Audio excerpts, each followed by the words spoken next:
Managers must manage. It's a simple statement, but let's think about what it means for a minute. Let's ask ourselves, what makes a manager? Tammy? A manager is someone who supervises other people and plans and carries out projects. That's right. A manager has the ability to set goals and then to accomplish what he or she sets out to do. Business managers shoot for results. This means that once you set your business plan and budget for the year, you have to achieve the sales, the market share, the earnings, whatever you set out to do. Yes, Doug.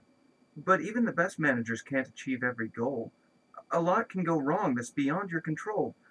Say, for example, the whole economy goes into recession. That would interfere with your goals. Like your sales, for example.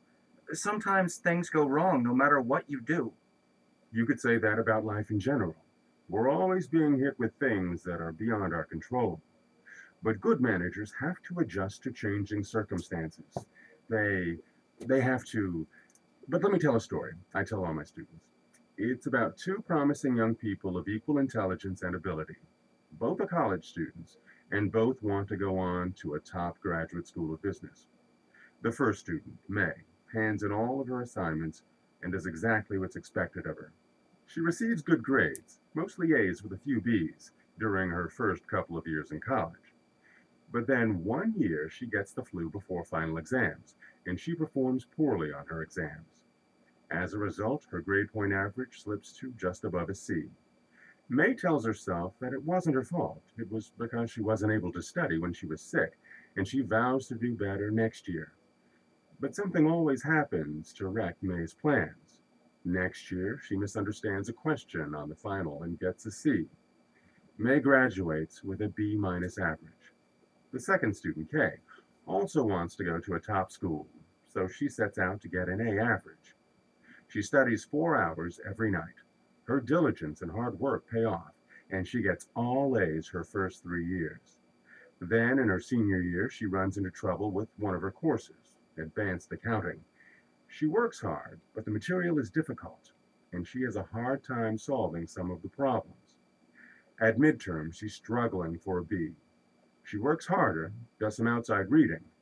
She asks her professor for help, but the professor doesn't have much time for students. What does Kay do? After trying several different approaches, studying harder, reading more, asking for help, what she ends up doing is finding a graduate student to tutor her. She works long and thinks hard. And of course, you know the end of the story. Kay gets her A. Now, what kind of manager is each student? Kay is certainly a more successful student because she got all A's. The first student, May, probably won't get into a top business school because the top schools require you to have a high grade point average, and she didn't have that. So the other student, Kay, has a better chance of getting a top-notch business education. What you both said is true. But who's the better manager, May or Kay? In my opinion, May wouldn't be a strong manager. She just drifted along. When she got the flu and blew it on her exams, she never really caught up. Kay is clearly the better manager. I agree with Tammy. I think Kay will be a better manager. She graduated with an A average, so that shows how hard she worked. But she also knew what to do when she was having trouble in her accounting course.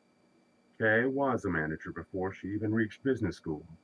She had grasped the essentials of good business management, not because she worked so hard, but because when one action failed, she tried another and another until she achieved her goal.